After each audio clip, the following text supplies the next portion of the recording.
नमस्कार, मार्केट पंचनामा में आप सभी का स्वागत है। मैं हूं सुमित और वीकली एक्सपायरी के दिन भारतीय बाजारों में एक और दिन जबकि अच्छी खरीदारी देखने को मिली। रिकॉर्ड क्लोजिंग में मार्केट्स बंद हुए। हालांकि जो क्लोजिंग रही वो बीती रिकॉर्ड से बहुत ज़्यादा ऊपर नहीं थी, लेकिन फिर भी आज का जो सेशन था वो मिड कैप स्मॉल कैप के नाम देखने को मिला, ऑटो के नाम देखने को मिला, जहाँ पर मारुति एक बड़े लंबे समय के बाद करीब 7-8% की तेज़ी दिखा के बंद हुआ। और इस तरह की तेज़ी कमेंट्री के आधार पर जो कि सुबह मैनेजमेंट CNBC आवाज़ पे बोल के गए, उसके आधार पर एक अच्छी तेज़ी देखने को मिली। SBI एक और ऐसा नाम जहां पर पॉजिटिव ब्रोकरेज हाउसेस की रिपोर्ट्स और उसका इम्पैक्ट करीब 3-3.5% की तेज़ी वहां रही। बैंक्स में खरीदारी रही। PSU स्टॉक्स में, खासतौर से ऑयल एंड गैस स्पेस में या मेटल स्पेस की जो कंपनीज थी वहां पर एक अच्छी खरीदारी देखने को मिली। तो ओवरऑल एक और स्ट्रॉन्ग सत्र जबकि रहा। सेकेंड हाफ में आते आते एविएशन स्पेस में खरीदारी आई, जिसको इंडिगो और स्पाइस जेट लीड कर रहे थे। दोनों में ही करीब 7-8%, खास और स्पाइस जेट लीड कर रहा था, 8% का उछाल देखने को मिला। और इसके अलावा अलग अलग सेलेक्टिव पॉकेट, सेलेक्टिव सेक्टर्स जो थे जहां पर आज एक अच्छा मूव बनता हुआ दिखाई पड़ा। तो ओवरऑल एक और बेहतर सेक्टर, एक और ऐसा सत्र जबकि मिड कैप स्मॉल कैप में तेजी देखने को मिली और भारतीय बाजार रिकॉर्ड स्तरों पर बंद होते हुए दिखाई पड़े। अब सवाल जवाब का सिलसिला शुरू करते हैं और पहला सवाल ले लेते हैं कोल इंडिया पर। 121 पर 1000 शेयर। राजकुमार जी का सवाल है। राजकुमार जी देखिए, डिविडेंड पे ऑफ ठीक है, 8% के आसपास का पे ऑफ है और हायर लेवल से करेक्टेड शेयर है, तो मीडियम टर्म में तो आप इसमें मोमेंटम चेज कर सकते हैं, लेकिन लॉन्ग टर्म के हिसाब से आप अपनी सिचुएशंस को देखकर, कैपिटल को देखकर उसके बाद ही अपनी कॉल ले सकते हैं। तो बहुत लॉन्ग टर्म नहीं, लेकिन हाँ एटलीस्ट मीडियम टर्म के लिए तो आप इसे देख सकते हैं। Tata chemical 50 share 423 for long term. Sir अच्छी कंपनी है, अच्छे भाव पे खरीदी है महेंद्र जी आपने, लेकिन थोड़ी सी भाग चुका है। 340 का शेयर 465 डॉलर आज पहुंच गया। ऐसा नहीं है कि आप बेच के निकल जाएं, आप बने भी रह सकते हैं। अच्छा क्वालिटी स्टॉक है, क्वालिटी टाइम दीजिए तो क्वालिटी रिटर्न भी आएंगे। इस हिसाब से आप इसको सोचिए, नीचे कहीं मिले तो आप फर्दर एक्यूमुलेट कर सकते हैं। IOC 100 शेयर 86 पर। जयेश साहब, एक खबर बाजार में सुन रहे हैं कि शायद गवर्नमेंट एक्साइज को लेकर कुछ फेरबदल कर सकती है। अगर ऐसा होता है तो OMCs के लिए पॉजिटिव बोला जा रहा है, इसीलिए आज IOC, BPCL, HPCL तीनों में कुछ बाइंग देखने को मिल रही थी। अभी तो एटलीस्ट आप होल्ड करेंगे कि डिविडेंड यील्ड अच्छा है, आपके भाव भी ठीक ठाक हैं, तो आप बने रहें थोड़ा। और जो इसमें खबरें आती हैं, न्यूज़ फ्लो आते हैं, आज इनफैक्ट धर्मेंद्र प्रधान साहब ने एक बयान भी दिया कुछ देर पहले कि ऑयल की डिमांड जो प्री कोविड लेवल पर आ गई है। तो ऐसी चीज़ें अगर हो रही हैं तो आप अभी तो बने रह सकते हैं। न्यूज़ फ्लोज के आधार पर थोड़ा तेज़ी मिले, मीडियम टर्म में एटलीस्ट आप निकलने की कोशिश करें, बहुत लॉन्ग टर्म के लिए होल्ड ना करें। टोरेंट फार्मा 2717 रुपये में मुकेश जी की खरीदारी है। मुकेश जी, राजेश सतपुते ने आज सुबह इनफैक्ट इस पर बाय की कॉल दी थी और 2750 आई गेस उनका टारगेट था, जो कि उन्होंने बाय साइड पे इसमें बोला था। बहुत लंबा कंसोलिडेशन और उस कंसोलिडेशन के बाद इसमें एक बाइंग आते हुए दिखाई पड़ी है। हो सकता है जिस तरह कभी की बार मूव देखने को मिल रहा है, ये एक बार को पुराने हाइज जो इसके 2900-3000 के ऊपर के वो तोड़ता हुआ दिखाई पड़े। अभी आप एटलीस्ट बने रहे, कंपनी में बुराई नहीं है और शेयर अंडर परफॉर्मर भी रहा है रिसेंटली, तो शायद मूव आ सकता है, तो आप बने रह सकते हैं, ऐसी कोई दिक्कत नहीं है इसमें। आगे बढ़ते हैं, बहुत सारे सवाल आ गए इतनी देर में। Tata communication 499 1200 share. सर ये कंपनी ठीक खरीदी आपने, उसमें कोई प्रॉब्लम नहीं है, लेकिन प्रॉब्लम ये कि ये भी थोड़ा टाइम ज़्यादा ले सकती है। कारोबार ठीक है और जिस टेक्नोलॉजी पे अभी ये काम कर रहे हैं 5G वाले पे, उसमें तो इनकी almost monopolistic kind of situation है। तो अभी आप बने रहें, कोई दिक्कत नहीं है इस कंपनी के साथ। इंडिविजुअली भागा बहुत है, लेकिन फिर भी इसमें बहुत पोटेंशियल है, अभी आप बने रह सकते हैं। आगे बढ़ते हैं। NTPC 115 पार करेगा, निखिल जी का सवाल है। निखिल जी, NTPC के केस में भी मतलब स्लो मूवर है और रादर आज पावर ग्रिड चला हुआ था और पावर ग्रिड अपने सेक्टर मतलब PSE इंडेक्स का सबसे बड़ा कंपोजिशन होल्ड करता है, तो उसमें मूव है, तो जाहिर सी बात है NTPC में मूव है।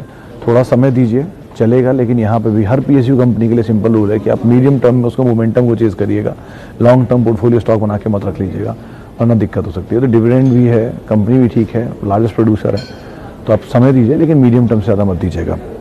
अच्छा, HDFC लाइफ 653 पे बाय किया आरती जी ने। आरती जी, आज जिसमें ब्लॉक था जिसकी वजह से सुबह शेयर टूटा था, लेकिन बहुत नहीं, 680 रुपये का शेयर टूटते टूटते 605 रुपये की ब्लॉक पर इसकी बात थी, इसीलिए ऑब्वियस ही बात था कि नो ब्रेनर था कि जो चीज़ को बाजार डिस्काउंट कर रहा था नेगेटिव साइड पे वो आ गया और आते ही बाजार ने buy on rumour sell on rumour and buy on news हो गया। तो इसीलिए जैसे ही ये खबर आई एग्जीक्यूशन होते ही ब्लॉक का शेयर में एकदम से पुल बैक आया। आपकी क्लोजिंग 653 है, उसी भाव पे बंद हुआ है। मीडियम टर्म आप होल्ड करती हैं तो इसे लॉन्ग टर्म में कन्वर्ट कर लीजिए।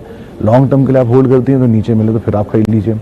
आज जैसे मौके अगर आपको फिर मिलते हैं तो आप दोबारा उसमें खरीदारी कर सकती हैं, लेकिन कंपनी में इंडिविजुअल को प्रॉब्लम नहीं है, आपको समय देना होगा। इन्फोसिस मिड टर्म, प्रतीक जी इन्फोसिस पे आज सुबह एक रिपोर्ट भी थी, 1300 रुपये के टारगेट थे। कमेंट्री वाइज ये बात उन्होंने बोली है कि इस क्वार्टर में शायद कंपनी के नंबर्स और बेटर होंगे। पहले अब तक जो ये कंपनियां थी रिवाइवल की बात करती थी, अब स्टेबिलिटी और ग्रोथ की बात कर सकती हैं, ऐसी कुछ बाजार में खबरें हैं। तो अगर आप नंबर्स के लिहाज से होल्ड कर सकते हैं तो ठीक है, और टाइम भी दे सकते हैं तो भी कोई दिक्कत नहीं है। आईटी में टीसीएस और इन्फोसिस दो प्रेफर्ड पिक हैं इस समय, और दोनों में आप बने रह सकते हैं अपना समय देकर। उसके अलावा आईडीएफसी फर्स्ट बैंक पे एक सवाल अमित पटेल साहब का। पटेल साहब, पहले भी ये बात इस पर हुई थी कि इस तरह का बैंक में प्रॉब्लम ऐसा सच नहीं है, लेकिन जो लोगों की एक्सपेक्टेशन है वो बहुत हाई है इस बैंक से। सबको लगता है कि मल्टीबैगर बन जाएगा और बहुत पोटेंशियल लगता है। टेलीकॉम एक्सपोजर, एग्रीकल्चर एक्सपोजर, दो तीन चीज़ें हैं जिस पर आप नज़र रखें। एनपी का लेवल लास्ट 2-3 क्वार्टर के नंबर ठीक थे, अगर ये थोड़ा और समय आप इसे दे सकते हैं तो बहुत बड़ा नहीं, लेकिन हाँ मीडियम टर्म में होल्ड करें और एटलीस्ट अपनी पोजीशन के साथ साथ इसमें जो नंबर्स आ रहे हैं एनपीएस के और प्रॉफिटेबिलिटी के, उन आंकड़ों को ज़रूर ध्यान रखें और उसके हिसाब से फैसला लें। तो ये 2-3 चीज़ें हैं जिसको आप ध्यान रख सकते हैं, लेकिन अदरवाइज़ बहुत लंबे समय के लिए और बहुत ज़्यादा उम्मीदों के लिए टी से आप ना रखें, कि फ्लोट बहुत बड़ा है इसका, तो वो एक बड़ा रीज़न है इसमें ज़्यादा ना चलने का। अच्छा जी, आगे बढ़ते हैं। एचयूएल में क्या प्रॉब्लम है? सर एचयूएल एक अच्छे दाम पर अवेलेबल है, बड़ी सबसे अच्छी चीज़ तो यही है। दूसरा, समय ले रहा है, कंसोलिडेशन हो रहा है। कंपनी वाइज तो आप सभी जानते हैं, एचयूएल के बारे में बोलने की ज़रूरत नहीं है कि कैश रिच है, 100 साल से पुरानी है, 10 में से 9 घर एचयूएल यूज़ करते हैं, प्रोडक्ट प्रोफाइल बहुत स्ट्रांग है, अपनी सेक्टर की लीडर है।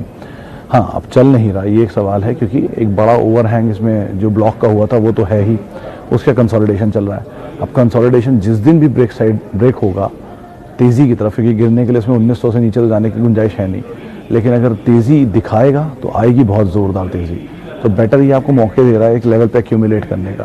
करिए धीरे धीरे एक्यूमुलेट। कोई एचयूएल बंद होने वाली कंपनी नहीं है, एक बच्चों को देके जाने वाली कंपनी है, तो आप उस हिसाब से इसको सोच के जा सकते हैं। मयंक जी, एक साल के लिए एचसीएल आप गलत, एक महीने के लिए एचसीएल आप गलत चुन रहे हैं। एक महीने में तो उसके नंबर्स भी नहीं आएंगे, तो एटलीस्ट लाइफ टाइम हाई पर शेयर खड़ा है, एक महीने का नज़रिया है, अगला ट्रिगर इसके लिए नंबर्स हैं जो कि दिसंबर नहीं जनवरी में आएंगे, और वो भी करीब 20 जनवरी के आसपास आएंगे। तो ऐसा कोई ट्रिगर नहीं है, मोमेंटम चीज़ है, और आईटी वैसे भी इस महीने के लिए एक प्रिफर्ड सेक्टर बोला जा रहा है, तो आप एटलीस्ट होल्ड कर सकते हैं। लेकिन इस तरह के स्टॉक के लिए आप टाइम दीजिए, ज़्यादा अच्छा पैसा बनेगा। 1-2 महीने में आप कुछ पैसे कमाएंगे, ज़्यादा समय देंगे अच्छा पैसा निकाल पाएंगे।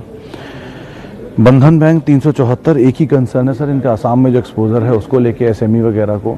बीच में कुछ बात उठी है कि ये शायद एनबीएफसी बिजनेस खरीदने में इंटरेस्टेड हैं और इंश्योरेंस बिजनेस खरीदने में इंटरेस्टेड हैं। तो अगर उस तरह की कोई डील होती है, कंसोलिडेशन होते हैं, तो बात अलग है, लेकिन अदरवाइज बैंक बुरा नहीं है, थोड़ा समय यहाँ पर देना पड़ेगा। और बाकी न्यूज़ फ्लोज जो इनसे रिलेटेड आता है, वो आसाम बैंक के एक्सपोजर को लेके या वहाँ के पॉलिटिक्स को लेके जिस तरह की चीज़ें हैं, वो आप ज़रूर ध्यान में रखिएगा। भारती एयरटेल क्या हो रहा है?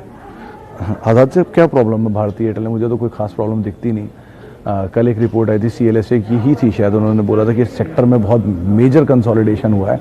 और दूसरा, इंडिया में मोबाइल स्मार्टफोन, जिस पे भी मैं सवाल भी देख रहा हूँ, ये स्मार्टफोन यूज़र फिलहाल 20 करोड़ हैं और 2023 तक ये 65 करोड़ होने का एक अनुमान लगाया जा रहा है, जो कि सीएलएसए बोल रहा है। और उन्होंने ये बात साफ खुद ही रिपोर्ट में बोला है कि अगर ऐसा होता है तो सबसे बड़ा बेनिफिशियरी उसका भारती एयरटेल होगा। अगर आप में इतना समय और पेशेंस है तो वेल एंड गुड, वरना आप मोमेंटम चेज करके 10-12 रुपये पर निकल सकते हैं। फाइजर, राजपूत साहब, पहले भी ये बात हुई थी कि ये पोर्टफोलियो स्टॉक है, इन्वेस्टमेंट ग्रेड स्टॉक है, आप बने रहें, होल्ड करें। दवा का यही दवा नहीं बल्कि और भी इसके प्रोफाइल में, अगर आप खाली कोविड को हटा भी देंगे तो भी इस कंपनी के पास बहुत स्ट्रॉन्ग प्रोडक्ट प्रोफाइल है, मजबूत प्रमोटर है, कैश रिच है, डेट फ्री है, स्ट्रॉन्ग कैश फ्लो है, मल्टीनेशनल है, अच्छा डिविडेंड पे ऑफ है। तो इसमें ऐसा कुछ नहीं है खोने के लिए, आप समय दे सकते हैं, और अच्छा रिटर्न एंजॉय करेंगे। रादर इसको आप स्लो मूवर दिखेंगे, लेकिन ये किसी भी तरह के फॉल में बहुत मेजरली फॉल दिखाएगा नहीं। आप एटलीस्ट बने रहें, सेफ स्टॉक के तौर पे आप इसे रख सकते हैं। अच्छा, बर्गर किंग पे जिग्नेश जी पूछ रहे हैं क्या किया जाए। देखिए जिग्नेश जी, जितना मुझे लास्ट याद है 6.5 गुना सब्सक्राइब हो चुका है और बहुत स्ट्रॉन्ग एप्लीकेशन है। ग्रे मार्केट प्रीमियम अभी जो मेरी जानकारी में है वो 32 से 33 रुपये के आसपास है, जो कि कल 26 रुपये था। तो ग्रे मार्केट में ही ये शेयर 30 रुपये ऊपर अभी कामकाज कर रहा है। आप एटलीस्ट एप्लीकेशन डालें, एक नहीं मल्टीपल डालें, अलग अलग अकाउंटों से डालें, अच्छे सब्सक्रिप्शन फिगर, अच्छे लिस्टिंग की उम्मीद आप लगा के चल सकते हैं, कोई दिक्कत नहीं है इसमें लेने के लिए। अच्छा, आदित्य बिरला कैपिटल पे विनीता जी का सवाल है। 114 शेयर और मदरसन 157 रुपये के दाम पे है। मदरसन तो अभी मोमेंटम में ही है, तो उसमें तो कोई दिक्कत नहीं हो रही होगी आपको, थोड़ा समय भी दे सकती हैं। रिसेंटली मैनेजमेंट एनालिस्ट मीट भी हुई थी, प्लस ब्रोकर हाउसेस की रिपोर्ट भी आई थी, उनके टारगेट हालांकि अचीव हो चुके हैं, लेकिन अभी आप बने रह सकते हैं और मोमेंटम को चेज कर सकते हैं। दूसरी चीज़ आती है एबी कैपिटल में, ये थोड़ा वाइडली फ्लोटेड स्टॉक है। ऐसे समझिए कि जैसे यस बैंक, आईटीसी, आईओबी, ये वो शेयर हैं जो सबके पास होते हैं, इस तरह का ही शेयर ये भी है। तो ज़रा इसका फ्लोट थोड़ा सिकुड़ने दीजिए, समय लगेगा, लेकिन आपको शायद दाम मिलेगा। कंपनी ग्रुप बुरा नहीं है, बट फ्लोट बहुत ज़्यादा फैला हुआ है, थोड़ा समझने दीजिए इसको। अच्छा, HAL, UPL and Muthoot 1 year view. Gaurav ji, HAL, UPL अगर आपने 332, 33 मतलब जो भी दाम है 432, 33 उस रेंज में लिया है तो आप होल्ड करिए। 452, 53 चल रहा है, वो न्यूज़ फ्लो जो था उसकी वजह से वो टूटा था। दूसरा मुथूट होल्ड कर सकते हैं। तीसरा HAL मीडियम टर्म में होल्ड करिए, कोई भी तेज़ी मिले, प्रॉफिट रीजनेबल है, निकल जाए। किसी भी सरकारी कंपनी में मीडियम टर्म के ही प्रॉफिट रखिए, क्योंकि लॉन्ग टर्म में बहुत न्यूज़ फ्लो होता है और बजट के आसपास आते हो डिसइन्वेस्टमेंट, टारगेट्स, खबरें, उसका इम्पैक्ट शायद आता हुआ दिखाई पड़ेगा, तो इस लिहाज से भी आप फैसला ले सकते हैं। Maruti 8787 should I exit now as the stock is very volatile. Akshay ji, आपका नज़रिया मुझे नहीं पता, लेकिन अगर छोटी अवधि का तो आप निकल सकते हैं, प्रॉफिट हो रहा है आपको। लेकिन अगर आप लंबी अवधि का नज़रिया रखते हैं तो फिर कोई दिक्कत नहीं। आप जिस कंपनी की बात कर रहे हो, एग्जाम्पल दिया जाता है कि तुम किसी सेक्टर के मारुति हो क्या, यानी कि 50% ज़्यादा मार्केट शेयर रखते हो क्या, तो उस तरह की कंपनी को आप कैसे होल्ड छोड़ सकते हो। तो लॉन्ग टर्म के लिए पोर्टफोलियो स्टॉक है, शॉर्ट टर्म में आपको प्रॉफिट है तो आप निकल सकते हैं। HDFC बैंक, अनुपम जी, आज ही रादर एक बहुत सीनियर एनालिस्ट हैं, उनसे मेरी बात हो रही थी। उन्होंने मुझे बताया कि करीब 15-1 साल पहले जब उन्होंने छोड़ा था वो बैंक, तब उनको ESOP ऑफर किए गए थे और उन्होंने इसके ESOP नहीं लिए थे, बल्कि 25% सैलरी लेके कहीं और चले गए थे। बाद में उनको ये रियलाइज़ हुआ कि जिनके पास ESOP मिले उस समय पर, वो आज 15-17 करोड़ के तो खाली ESOP लेके बैठे हैं। तो HDFC बैंक इस क्वालिटी का बैंक है, आप उससे अंदाज़ा लगा लीजिए कि आज भी इस पे एनालिस्ट अगर खरीदारी की राय दे रहे हैं करीब 25 साल की लिस्टिंग के बाद भी, तो भी कुछ तो बात होगी ना। क्वालिटी वाइज देश का नंबर 1 बैंक है।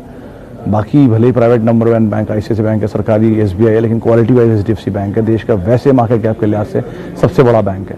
आप इसे अवॉइड नहीं कर सकते। SIP फॉर्म में इसमें इन्वेस्टमेंट करिए, वही सबसे चीज़ है। इनफैक्ट मेहराबून ईरानी ने 12 या 10 साल पहले मुझे ये सलाह दी थी कि हर महीने SIP फॉर्म में HDFC बैंक लेते रहो, और आज आप देखिए ना उसकी सिचुएशन। तो आप आज भी मेहराबून ईरानी सब खुद SIP फॉर्म में HDFC बैंक लेते हैं, तो आप ले सकते हैं, कोई दिक्कत नहीं है। व्यू ऑन SBI पे सर, आज रिपोर्ट थी CLSA की, नए टारगेट्स आए 360 रुपये के, शेयर रिएक्ट भी किया उसके ऊपर, 3-3.5% चढ़कर बंद हुआ। बेटर यही है कि आप होल्ड करें फिलहाल, तो तेज़ी मिलती जा रही है तो ऊपर के लेवल पार्शियल प्रॉफिट लिस्ट लेके निकलते जाएँ, नीचे के लेवल फिर एंटर करें, ऐसे करके आप उसमें काम काज करें। लेकिन लॉन्ग टर्म पोर्टफोलियो के लिए आप बेटर बैंक से HDFC बैंक जैसा बैंक ले लें, वो ज़्यादा बेहतर है। SBI बुरा नहीं है, लेकिन सरकारी है तो थोड़ा उस हिसाब से चलता हुआ दिखाई पड़ेगा। चलिए, आखिरी एक और सवाल लेता हूँ, वो है स्पाइस जेट पे, स्वप्निल ओसवाल साहब का। ओसवाल साहब, स्पाइस जेट 8350 का हाई उसने आज बनाया है न्यूज़ फ्लो के बीच में। 3 डिजिट की बात हेमंत पहले भी कई बार बोल चुका है और ये बात होते हुए दिखाई पड़ सकती है। मैनेजमेंट ने भी अपनी कमेंट्री दी थी, 52 रुपये में कमेंट्री, 82 रुपये शेयर पहुँच गया, 30 रुपये चल चुका है। अभी आप होल्ड करिए, चल जाएगा ये शेयर, और तो समय दीजिए, चल सकता है। चलिए, इसी नोट के साथ मैं फिलहाल अब मार्केट पंचनामा को यहीं समेटूंगा। जिनसे बातचीत हुई उनका बहुत बहुत शुक्रिया, जिनसे हम बातचीत नहीं कर पाए उनसे माफ़ी चाहेंगे। आप मेरे साथ जुड़ सकते हैं @Sumit Research, मेरा ट्विटर हैंडल है। नमस्कार। फ्रेंड्स मिलते हैं अगले वीडियो के अंदर, जब तक के लिए गुड बाय।